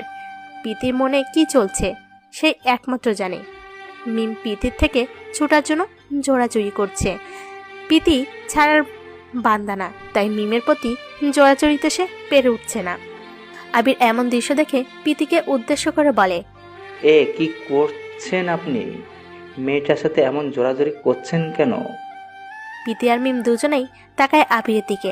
একটা মেয়ের সাথে ধাক্কা লেগে পড়ে গেছে, নিজের চশমাটাও আস্ত নেই, একটির কাঁচ ভেঙে গেছে, অন্যটা যায় যায় অবস্থা। কিন্তু অবাক করার বিষয় হচ্ছে আবির একটা শব্দ পর্যন্ত করেনি। আবির ছাড়া এখানে অন্য কেউ ছেলে থাকলে মিমের নিশ্চিত 12টা বাজিয়ে ছাড়তো। এতক্ষণে চুপ করে দাঁড়িয়ে থাকা ছেলেটা এখন কথা বলছে, আবার নিজের জন্য নয়, অন্যের জন্য। পিতি নিজের মুখটা মিমের কাছে কাছে নিয়ে যেয়ে ফিসফিস করে বলে, দেখ মেয়ে, ছেলেটা কেমন হাবা বোবা বোকার মতো করে দাঁড়িয়ে আছে। চল এর সাথে এখন একটু মজা নেওয়া যায়। মিম পিতির এই প্রস্তাবে রাজি হয় না, তাই মাথা দিয়ে নানা ইশারা করে। পিতি আবারও বলো, আরে তুই ভয় পাচ্ছিস কেন? আমি থেকে তোর কোনো চাপ নিতে হবে না, তুই শুধু আমার পাশে দাঁড়িয়ে থাকবি আর দেখবি আমি কি করবি। আবির বুঝতে পারছে না পিতি মিমের কানে কানে কি এমন কথা বলছে যা আবিরের সামনে বলতে পারছে না। হয়তো তাদের কোনো গুরুত্বপূর্ণ পার্সোনাল কথাবার্তা হবে। আবির শুনতে চায় না অন্যের কথা, নিজের ব্যস্ততার শেষ নেই, আবার অন্যজনের কথা। দীর্ঘ সময় পর পিতি মিমের মুখ থেকে নিজের হাতটা সরিয়ে নিল। মিমের চেহারাটা ফর্সা আকৃতির, পিতির হাতের ছাপগুলো স্পষ্ট মিমের চেহারায় দেখা যাচ্ছে। জায়গাগুলো কেমন যেন লাল আকৃতি ধারণ করেছে। পিতি মেয়েটা এমন নির্দয়ী না হলেও পারত। আবির প্রকাশ করতে চায় না। পৃথিবীতে এক শ্রেণীর এমন অনেক মানুষ আছে যারা নিজের ভিতরের অবস্থাটা কাউকে প্রকাশ করতে পারে না। আবার দ্বিতীয় শ্রেণীর লোকেরা অনেকেই আছে যারা নিজের ভিতরের অবস্থা নিমিষেই বলে দিতে পারে। আবিরকে এমন দ্বিতীয় শ্রেণীর লোকের মধ্যে ফেলে দেওয়া যাবে না। সে হচ্ছে প্রথম শ্রেণীর লোক, নিজের ভিতরের আবেগ অন্যের কাছে প্রকাশ করতে পারে না। এই যে মিস্টার আবির, কতক্ষণ ধরে দেখছি বোকার মতো করে দাঁড়িয়ে আছে, কি এত ভাবেন শুনি? আবির বাস্তবে ফিরে আসে। প্রীতি নিজের আঙ্গুল নাড়িয়ে নাড়িয়ে কথা বলছে। অধিকাংশ মানুষ হাতের যে আঙ্গুলটা নাড়িয়ে কথা বলে, সে আঙ্গুলটা নাড়িয়ে কথা বলছে প্রীতি। কি যেন নাম আঙ্গুলটার, এখন মনে পড়ছে না আবিরের। আবির প্রীতির কথার জবাবে বলে, আমি আসলে বোকা, অনেক বোকা, একটু বেশি বোকা। আর বোকা মানুষরা কিন্তু একটু বেশি চিন্তা ভাবনা করে। তা আপনি কি আমার সেই অবাস্তব ভাবনাগুলো শুনতে চান? থাক থাক, আপনারা সে অবাস্তব কথা আমাকে শোনাতে হবে না। আমি বুঝে গেছি আপনি যেন আপনার ভাবনাগুলো তার থেকে বেশি খেতে হবে। লাইফে সব কিছু কিন্তু অনুমানের ওপর করে বলে দিবেন না, তাহলে কিন্তু পরে যাতে পস্তাতে হবে। জীবনে চলার পথে পস্তাতে হবে তাদের, যারা নিজের ভাবনাগুলিকে অবাস্তব হিসেবে কল্পনা করে। প্রীতি মেয়েটা খুব দক্ষতার সাথে কথা বলছে। আবির অবশ্য এখনো অবাক হয়নি, তবে প্রীতির ওপর ইমপ্রেস সে। পৃথিবীতে এমন অনেক মানুষ আছে যারা নিজেদের কথার মাধ্যমে অন্যের ব্রেন ওয়াশ করে দিতে পারে। তাদের কথা এত সাজানো গোছানো হয় যে কোনো মানুষ অতি তাড়াতাড়ি কথার জালে আটকে যাবে। আবির কখনো কারোর কথাই মায়ায় পড়েনি। বলতে গেলে এখনো আবিরের সঙ্গে তেমন কথিত ব্যক্তির দেখা হয়নি। আরে আপনি তো বেশ বিরক্তিকর একটা লোক, বলতে গেলে ফালতু। আমি কিন্তু বিরক্তকর ছেলে হতে পারি, কিন্তু ফালতু ছেলে না। দেখে বোঝা যায় কেমন ছেলে আপনি। এসব কথা বাদ, এখন মূল কথায় আসা যাক। আপনি আমার বান্ধবী মিমকে কেন ধাক্কা দিয়েছেন? আমি ধাক্কা দিয়েছি নাকি আপনার বান্ধবী মিম আমাকে ধাক্কা দিয়েছে? হ্যাঁ হ্যাঁ, আপনি ধাক্কা দিয়েছেন। আচ্ছা আচ্ছা, আমি আগেই ধাক্কা দিয়েছি, তাহলে মিম নিজে পড়ল না কেন? আমি নিজেই ধাক্কা দিয়ে নিজেই পড়ে গেলাম। বিষয়টা কেমন যেন অবাক করার মতো না? আমি এত কিছু শুনতে চাই না, আপনি মিমের কাছে মাপ চান। এটা কেমন কথা? আমি মাপ চাইবো কেন? আর এমনিতে যার সাথে ধাক্কা লেগেছে সে কিছু বলছে না, আপনি শুধু শুধু বলছেন কেন?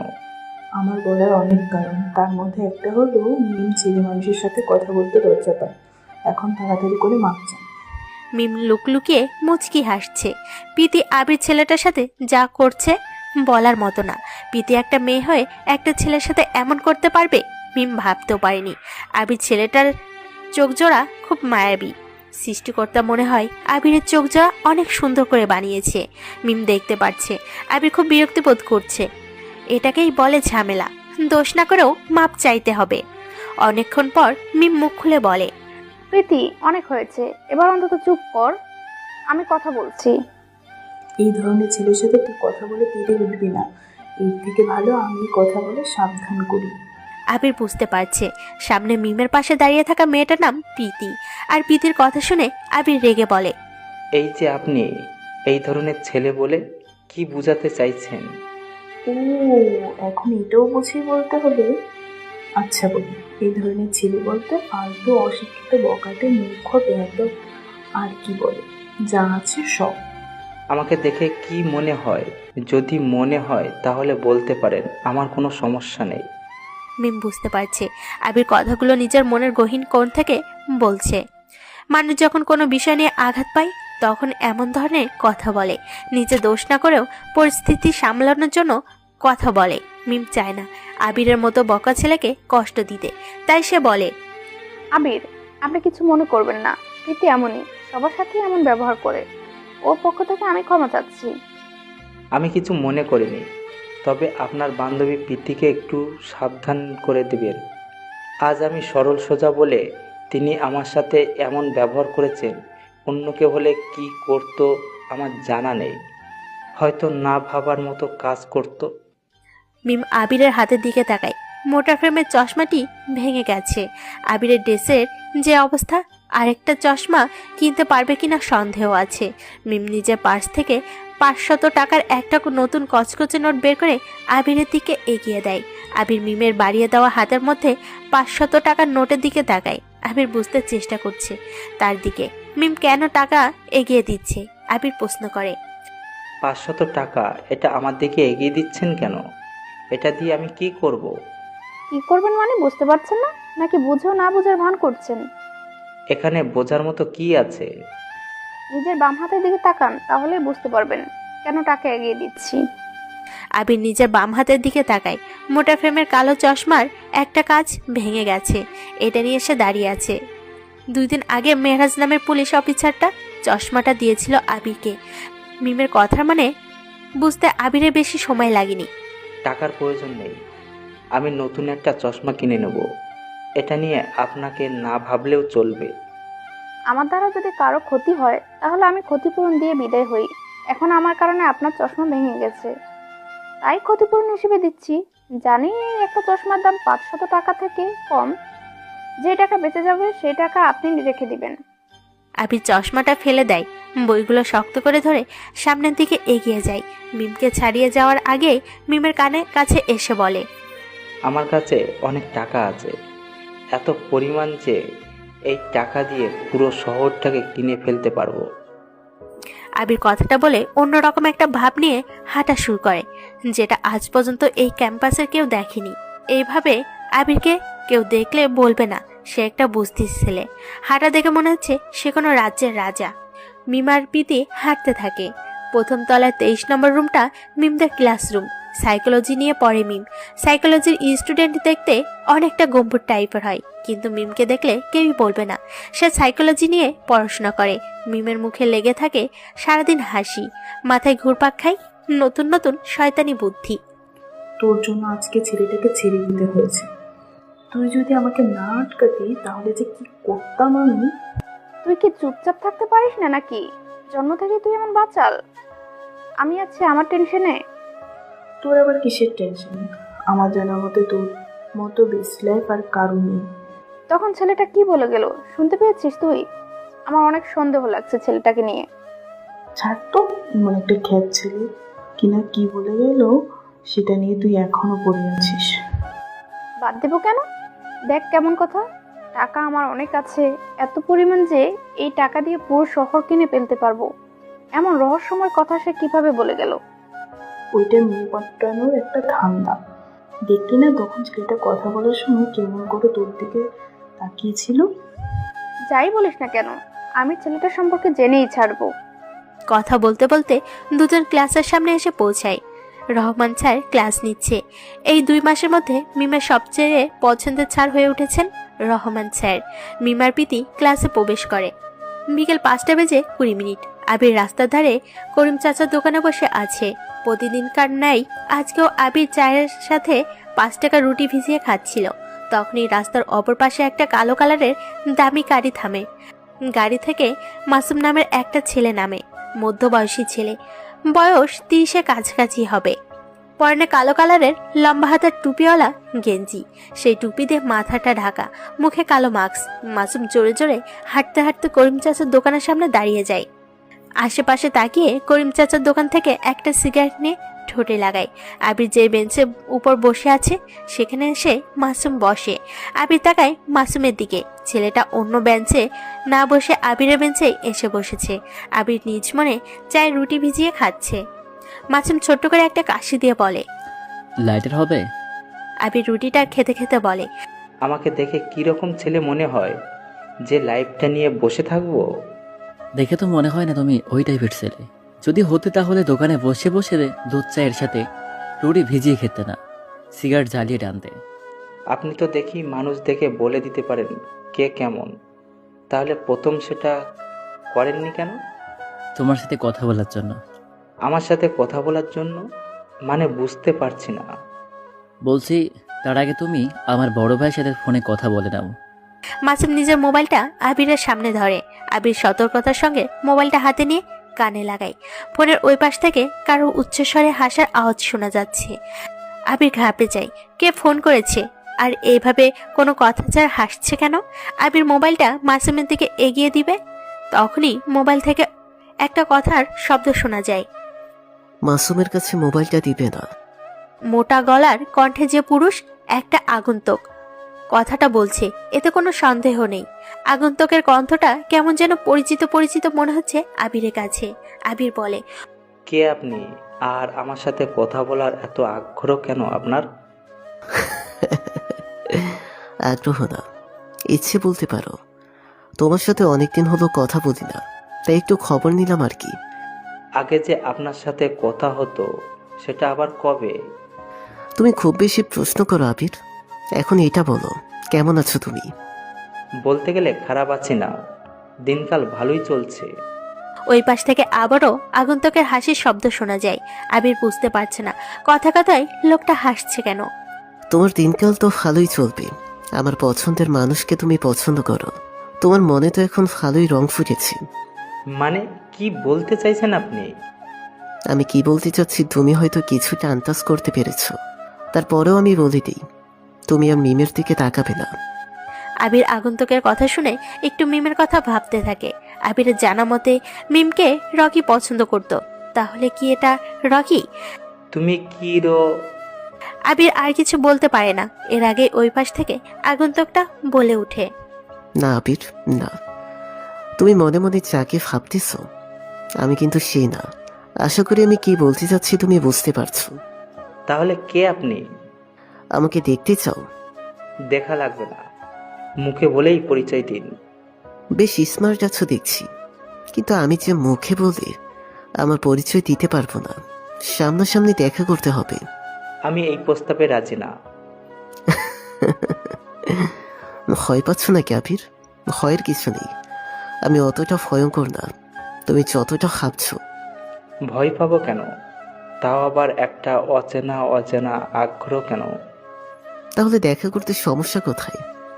বেশ, তাহলে বলেন কোথায় দেখা করতে হবে? বেশি দূরে কোথাও না। তোমার ভার্সিটির ক্যাম্পাসের পাশে যে পরিত্যক্ত গোডাউন আছে, কালকে রাতে ওইখানে চলে এসো। রাতে কেন? দিনের বেলায় দেখা করলে সমস্যা কোথায়? রাতের আগন্তুককে তো রাতেই দেখা যায়। দিনের বেলায় তো তুমি তাদের দেখতে পাবে না। যদি রাতের বেলায় দেখা করতে ভয় পাও তাহলে দরকার নেই দেখা করার। আবির আর কোনো কিছু না ভেবেই বলে দেয়, ভয় পাওয়া আমার ডিকশনারিতে নেই। এলাকার লোকেরা আমাকে দেখে বলে আমার বুকের ভিতরে নাকি অনেকটা সাহস আছে। ছোট একটা এলাকার কতজন লোক হবে?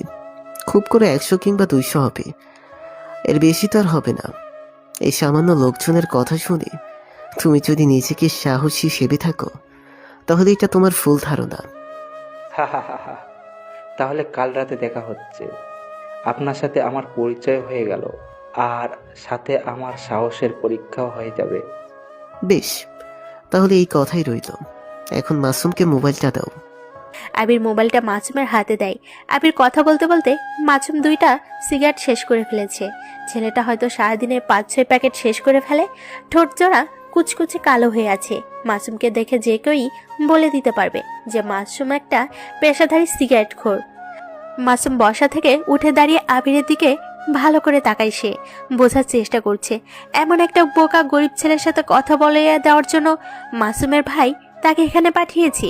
কি এমন আছে এই ছেলেটার মধ্যে যার কারণে মাসুমের এত দূরে আসা? লোকটার সাথে আপনার কিসের সম্পর্ক? থমকে দাঁড়ায় মাসুম আবিরের প্রশ্ন শুনে।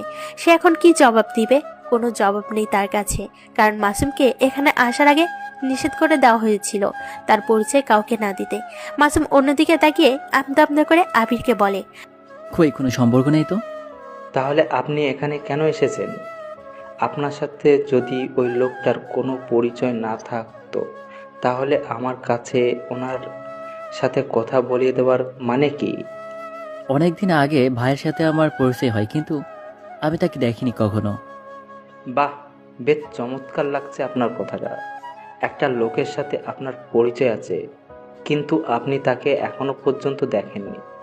না দেখে ওনার কাজ করছেন। আমি আসি, আমার একটা গুরুত্বপূর্ণ কাজ আছে। কাজ তো থাকবেই, বয়স যেহেতু হয়েছে কাজের চাপ তো আছেই। সমস্যা নেই, আমি কালকে জেনে নিব আপনার সেই ভাইয়ের পরিচয়। মাসুম সেখান থেকে চলে আসে। আবির শুধু তাকিয়ে তাকিয়ে দেখছিল মাসুম কতটা ভয়ের মধ্যে আবিরের সাথে কথাগুলো বলছিল।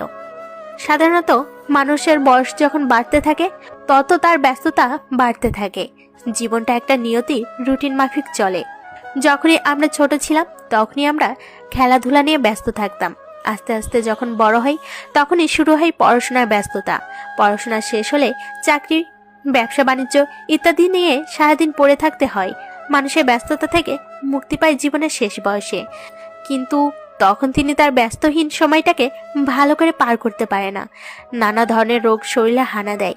অসুস্থতার জন্য বিছানা থেকে উঠে বাইরে হাঁটার কোনো সুযোগ থাকে না। হঠাৎ করে একসময় শরীর থেকে প্রাণটা বেরিয়ে যায় দূর আকাশের অচিরে। আজকেও শেখর থানায় দুজন আসামি ধরে এনেছে। দুজনেই ছেলে। মদ খেয়ে রাস্তায় মেয়েদেরকে বিরক্ত করার জন্য শেখর এই দুজনকে ধরে নিয়ে এসেছে। মেয়েরা ছেলে দুইটাকে ভালো করে চিনে। একটা সামাদ সাহেবের ছেলে আরাফাত, অন্য আরেকজন আরাফাতের বন্ধু। এই দুইজন মিলে এলাকার সমস্যা তৈরি করে। সামাদ সাহেব হলো এই এলাকার সাবেক মেয়র, সম্মানিত ব্যক্তির মধ্যে একজন, কিন্তু ছেলেটা হয়েছে বকাটে। মেয়ের আরাফাতের সামনে যেয়ে দাঁড়ায়। ছেলেটার মা নেই, ছোটবেলায় জন্ম দেওয়ার সময় মারা গেছে।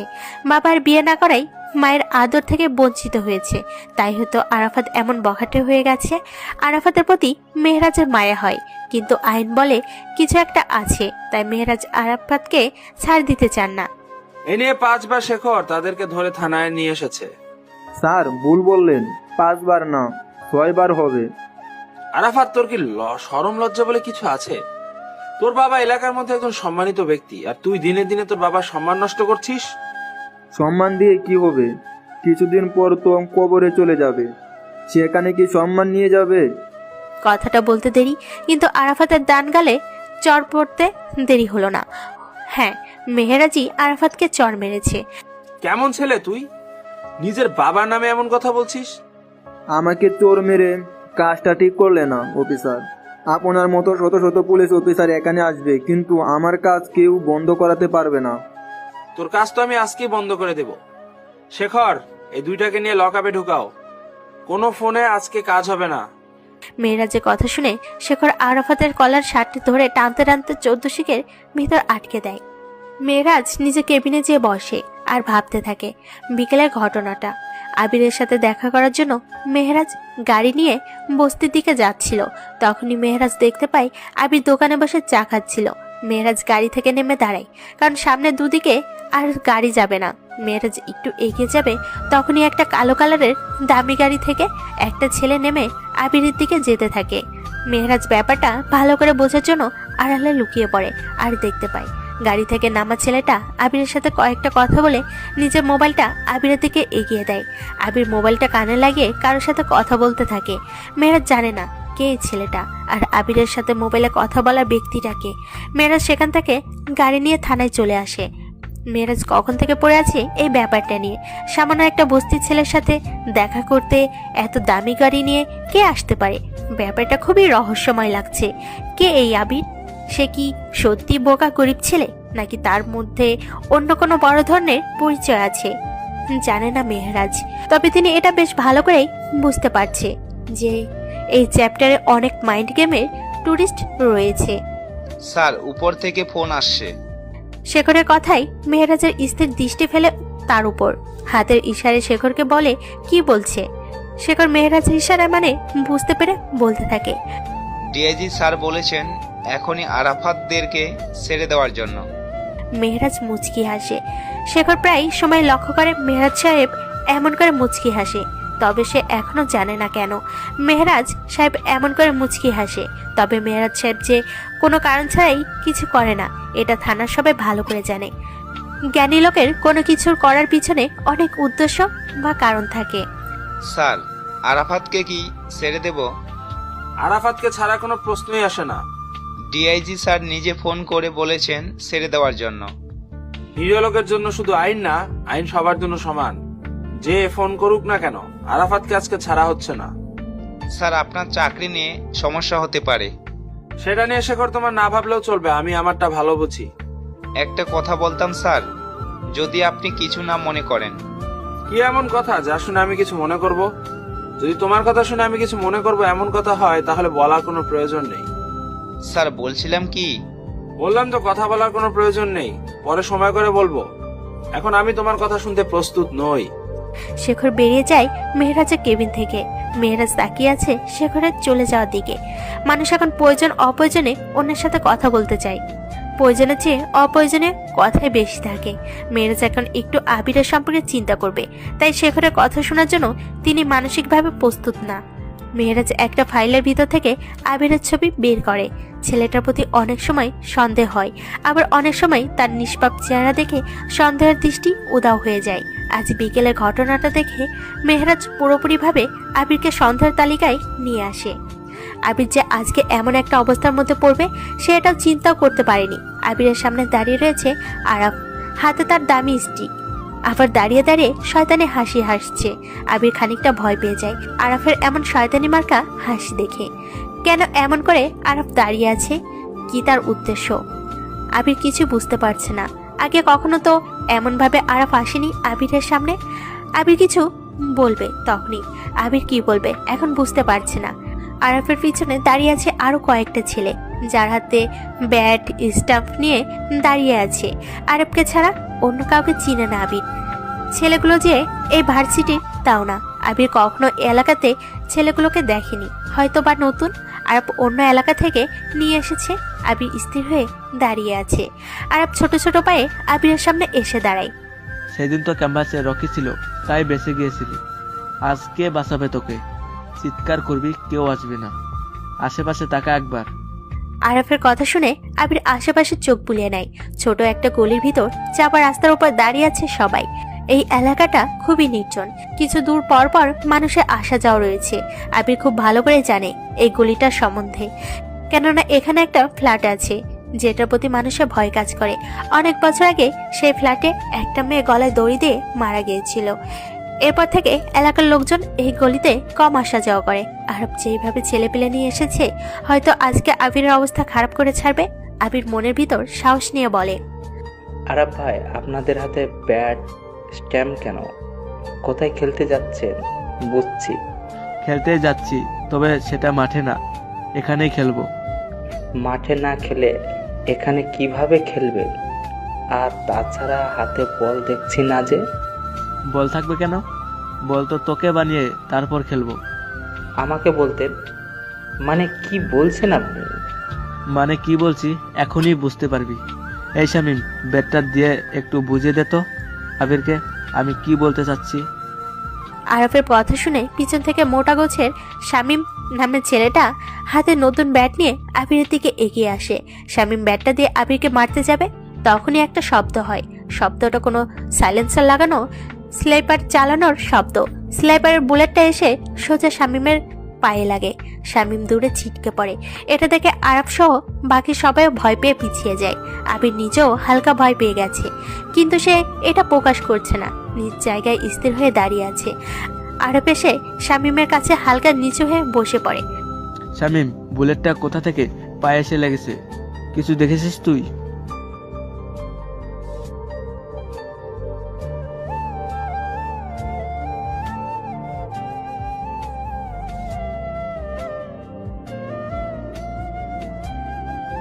এমন যদি হয় তাহলে আমি আবিরকে ছাড়বো না। শামিম ব্যথায় কাতরাচ্ছে। এ যেন মরণ ব্যাধির ব্যথা। নিজের হাত দিয়ে পাটা চেপে ধরে ব্যথা থেকে মুক্তি হওয়ার চেষ্টা চালিয়ে যাচ্ছে শামিম। সাথে জোরে জোরে চিৎকার দেওয়ার আওয়াজ। আরাপ নিজের হাতে থাকা স্টিকটা জোরে চেপে ধরে বলে, সানি তুই যা, এবার দেখি কে কি করে। আমিও শালা কম পারি না, যা তুই। পিছনে শ্যামল আকৃতির সানি নামের ছেলেটা ব্যাট হাতে নিয়ে এক পা এগিয়ে আবার এক পা পিছিয়ে যায়। ছেলেটা ভয় পাচ্ছে, মৃত্যুর ভয়। আবিরের দিকে গেলে যেন সে ভয়ঙ্কর মৃত্যু ঝাঁপিয়ে পড়বে। সানির এমন অবস্থা দেখে আরাপ রেগে যায় আর স্টিকটা নিয়ে নিজের পায়ে বাড়ি দিতে দিতে বলে, সানি তুই এমন করছিস কেন? আমি তো জানতাম তুই অনেক সাহসী একটা ছেলে। এখন একটা বোকা ছেলের ভয়ে তুই তাকে মারতে যাচ্ছিস না? আরাফের কথা যেন সানির সহ্য হয়নি। হাতে ব্যাটটা নিয়ে এগিয়ে আসে আবিরের দিকে। সানির চেহারায় ভয় দেখা না গেলেও সে ভয় পাচ্ছে। এটা তার হাঁটা দেখে বেশ ভালো বোঝা যাচ্ছে। এবারও বুলেটের খেলা বন্ধ হলো না। দূর থেকে ছুটে আসা অতি ক্ষুদ্র আকৃতির বুলেটটা এসে সানির কপাল বরাবর লাগে। সানির দেহটা পিচঢালা রাস্তার উপর পড়ে যায়। সানির নিঃশ্বাস দ্রুত আসা যাওয়া করছে। এখনই শেষ নিঃশ্বাস ত্যাগ করবে হয়তো। একটা মুরগির গলা কেটে ফেললে মুরগিটা যেমন অসহায়ের মতো করে মাটিতে কাতরাতে থাকে, ঠিক তেমনভাবেই সানি রাস্তার মধ্যে পড়ে কাতরাতে একসময় শেষ নিঃশ্বাস ত্যাগ করে। আবির মুচকি হাসে। ব্যাপারটাও সে বেশ মজার সাথেই উপভোগ করছে। আরাপের পিছনে আরও যে কয়টা ছেলে ছিল এতক্ষণ ব্যাট স্ট্যাম্প হাতে নিয়ে তারা সানি আর শামীমের অবস্থা দেখে ব্যাট স্ট্যাম্প ফেলে দৌড়ে চলে যায়। আরাপ শেষ চিকিৎসার জন্য আবিরের দিকে এগিয়ে যায়। আবির জোরে জোরে হাসতে থাকে। আরাপ ভাই, একজন আহত আর একজন নিহত। এখন কি নতুন করে আপনি আবার আহত নিহত হতে চান? এবার আমি আর কোনো সুযোগ দেব না তোকে। আরাপ কথাটা বলে পিছন থেকে একটা পিস্তল বের করে আবিরের দিকে তাক করে। এটা দেখে আবির ভয় পেয়ে যায়। নিচ থেকে শামীম হাসতে হাসতে বলে,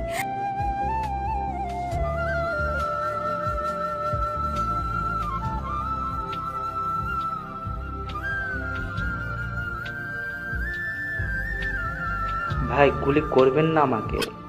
আমি কিছু বুঝতে পারছি না। আপনাদেরকে গুলি করছে কে?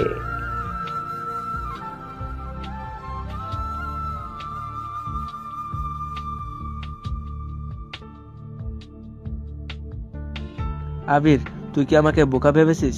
তুই বলবি যে তুই কিছু করিসনি, এটাই আমি বিশ্বাস করে নেব? শালা, তোকে যদি সেই দিনই মেরে দিতাম তাহলে আজকে এমন দিন দেখতে হতো না।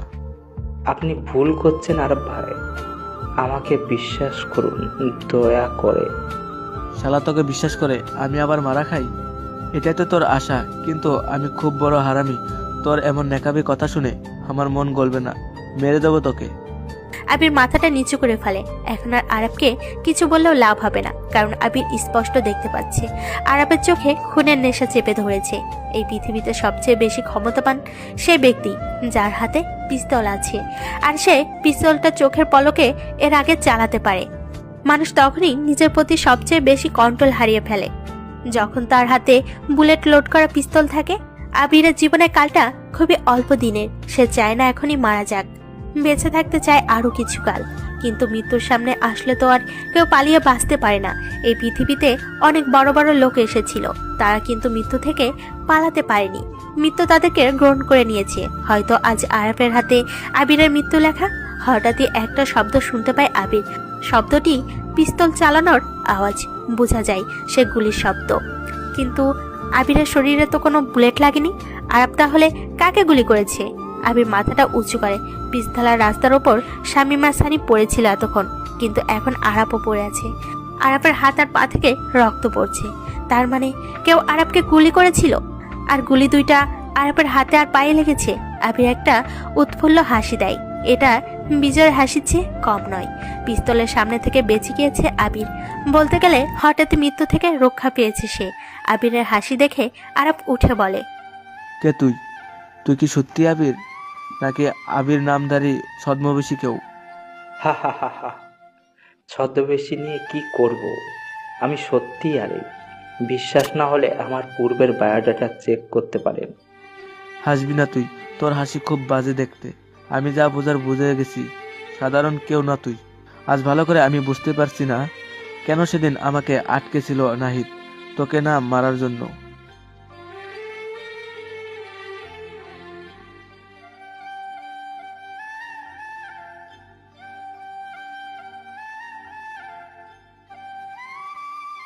এখন বুঝতে পারছি, তখন যদি কথা না বলে শালাকে মেরে দিতাম তাহলে এতক্ষণে আবির শালা রাস্তায় পড়ে থাকতো, আর আমি পিস্তল হাতে নিয়ে দাঁড়িয়ে থাকতাম। আমার কাছে তাই মনে হয়। আপনি সময় নষ্ট করেছেন, তবে কোনো ব্যাপার না। পরের বার চলে আসবে আমাকে মারার জন্য। এবার জায়গাটা আপনার ছিল, কিন্তু পরের বার আমি বেছে নিব জায়গাটা। আমি এই যাত্রায় বেঁচে গেলে পরের বার তোকে আর কোনো সুযোগ দেব না, ডাইরেক্ট এনকাউন্টার করে দেব। অপেক্ষায় রইলাম। আবির কথাটা শেষ করা মাত্র আরাপ কিছু বলতে যাবে, এর আগেই একটা বাইক এসে থামে সবার মাঝখানে। একটা কালো রঙের কোট পরা ছেলে নামে বাইক থেকে। মুখটা বোঝা যাচ্ছে না, কারণ মুখে জোকারের মতো করে মেকআপ করা। ছেলেটা এসে আবিরের সামনে দাঁড়ায়। আবিরের মাথা থেকে পা পর্যন্ত স্ক্যান করে, শব্দ করে হাসি দেয়। আবিরের ভীষণ রাগ লাগছে ছেলেটার হাসি দেখে। আবির অচেনা ছেলেটাকে কিছু বলবে, কিন্তু আবির তার বলতে পারে না, কারণ ছেলেটা আবিরের সামনে একটা সাদা কালারের কাগজ তুলে ধরে। অদ্ভুত ধরনের কাগজ। সাদা কাগজের মধ্যখানে কিছু লেখা আছে, আর সাইড দিয়ে রক্তের মতো লাল রং। আবির জানে না এটা কি রং নাকি সত্যি সত্যি রক্ত। আবির দেরি না করে লেখাটা পড়তে থাকে। রক্তের গন্ধে হানা দিবে শত শত শকুনের সাহসী, তবে সেই ব্যক্তি যে শগুনের মিছিলে থাবা মারতে পারে। আজ আমি তোমাকে বাঁচিয়ে দিলাম। আর কিছু লেখা নেই। কি অদ্ভুত কথা, শকুনের মিছিলের থাবা। এটা কি কখনো সম্ভব? কারোর জন্য হয়তো সম্ভব, আবার কারোর জন্য নয়। কিন্তু কে বাঁচিয়েছে আবিরকে? কেনই বা বাঁচালো? এই প্রশ্নগুলো এখন মাথায় ঘুরপাক খাচ্ছে আবিরের মাথার মধ্যে। আবিরের সামনে তাকায়, ছেলেটা বাইকের ওপর আরাম করে বসে সিগারেট টানছে। ঠোঁটের কোণে সিগারেট, হাতে M500, কিন্তু হাতে পিস্তল কেন? আবির বোঝার জন্য আশেপাশে তাকায়। শামীমের বুকে কয়েকটা বুলেট লাগার চিহ্ন দেখা যাচ্ছে। তার মানে আবির কাগজটা পড়তে পড়তেই ছেলেটা শামীমকে মেরে দিয়েছে। কিন্তু গুলি চালানোর শব্দ হয়তো সাইলেন্সার লাগিয়ে করেছে। আবির সামনে এগিয়ে যায়। আরবকেও মেরে দিয়েছে, কিন্তু কেন? পাগল হয়ে গেছে নাকি ছেলেটা? আবির ছেলেটার দিকে তাকিয়ে প্রশ্ন করে, কে আপনি, আর আপনাকে কে পাঠিয়েছে? ছেলেটা কোনো উত্তর দেয় না, নিজ মনে সিগারেট টেনে যাচ্ছে। আবির আবারও বলে, আমি কি বলছি আপনি কি শুনতে পাচ্ছেন? কিছু বলছেন না যে? ছেলেটা হাত দিয়ে কি যেন একটা ইশারা করে। আবির বুঝতে পারছে না ইশারার মাধ্যমে সে কি বোঝাতে চাচ্ছে। আমি বুঝতে পারছি না। আপনার ইশারা ইঙ্গিত মুখে বলেন। এবার ছেলেটা স্পষ্ট করে ইশারা করে। আবির কিছুটা আন্দাজ করতে পেরেছে যে ছেলেটা কথা বলতে পারে না, বোবা সে। এই ছেলেটাকে জিজ্ঞেস করে কোনো উপায় বের হবে না, কারণ আবির ইশারা ইঙ্গিতের মাধ্যমে যে কথা বলে ওইটা বুঝে না। অযথা সময় নষ্ট। পুলিশের গাড়ির শব্দ। আবির পিছনের দিকে তাকায়, দেখে পুলিশ ভ্যান এদিকে আসছে। এটা দেখে কালো কোট পরা বোবা ছেলেটা তাড়াতাড়ি করে বাইক স্টার্ট দিয়ে অন্যদিকে চলে যায়। পুলিশের গাড়িটা এসে আবিরের সামনে দাঁড়ায়। গাড়ি থেকে পুলিশ অফিসার মেরাজ সাহেব নামে, সাথে কনস্টেবল শেখর। আবির অবাক হয়ে যায়, হঠাৎই এমন সময় পুলিশ। ব্যাপারটা বাংলা সিনেমার থেকে কম কিছু না। সন্ত্রাসীদের সাথে মারপিট শেষ, এখন পুলিশের আগমন। বাংলা সিনেমার মধ্যে তো পুলিশের সাথে সাধারণ কেউ একজন থাকতো যে পুলিশকে খবর দিয়ে নিয়ে আসতো, কিন্তু এখানে তেমন কাউকে দেখতে পাচ্ছে না আবির। তুমি ঠিক আছো তো আবির? মেয়েরাজের কথা শুনে আবির বাস্তবে ফিরে। এতক্ষণ সে বাংলা সিনেমা নিয়ে চিন্তা করছিল। মেহরাজের কথার উত্তরে আবির বলে, আমি ঠিক আছি, কিন্তু আপনারা খবর পেলেন কিভাবে? পরে বলছি, এখন এটা বলো, নিচে যে পড়ে আছে ছেলেগুলো, এদেরকে গুলি করেছে কে? স্যার, যে গুলি করেছে আমি তাকে দেখিনি। দেখিনি মানে? তোমার সামনে বাইকের উপর বসা ছেলেটাই তো মনে হয় গুলি করেছে, আর তুমি বলছো তাকে দেখোনি? সত্যি করে বলো, কি হয়েছে এখানে? আবির প্রথম থেকে বলতে শুরু করে কি কি হয়েছে এখানে। মেহরাজ সম্পূর্ণ ঘটনাটা শুনে আবিরের হাত থেকে সে কাগজটা নিয়ে পড়তে থাকে। শেখর, চেক করে দেখো ছেলেগুলো কি বেঁচে আছে নাকি মারা গেছে। স্যার, সবগুলো মারা গেছে, একটাও বেঁচে নেই। লাশগুলো পোস্টমর্টমের জন্য পাঠিয়ে দাও এখনই। আর তুমি আবির আমার সাথে থানায় চলো। থানায় যাওয়ার কথা শুনে আবির ভয় পেয়ে যায়। স্যার, থানায় কেন? আমি তো কাউকে মারিনি, তাহলে আমি কেন? ভয় পাওয়ার কিছু নেই আবির, তুমি সম্পূর্ণ ঘটনাটা আবার থানায় যেয়ে আমাকে ভালো করে বলবে। স্যার, তখন যে আমি একটা প্রশ্ন করেছিলাম, ওর উত্তরটা কিন্তু এখনো পাইনি আমি। কোন প্রশ্নটা আবার বলো তো? আপনারা কি ভাবছেন এখানে এসেছেন? তুমি নিজেই তো জানিয়েছো। আমি জানি না, মানেটা একটু বুঝিয়ে বলবেন স্যার? কিছুক্ষণ আগে আমি তোমাকে কল করেছিলাম, তুমি ফোনটা রিসিভ করেছো। তখনই আমি শুনতে পাই তুমি কাউকে বলেছিলে গুলি না করার জন্য। এটা শুনে তোমার ফোনের লোকেশন ট্র্যাকিং করে শেখরকে নিয়ে তাড়াতাড়ি চলে আসি এখানে।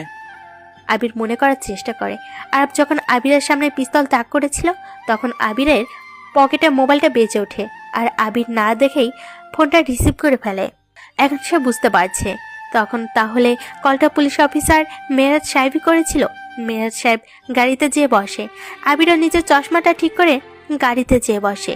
আবির চলতে শুরু করে দূর অজানায়।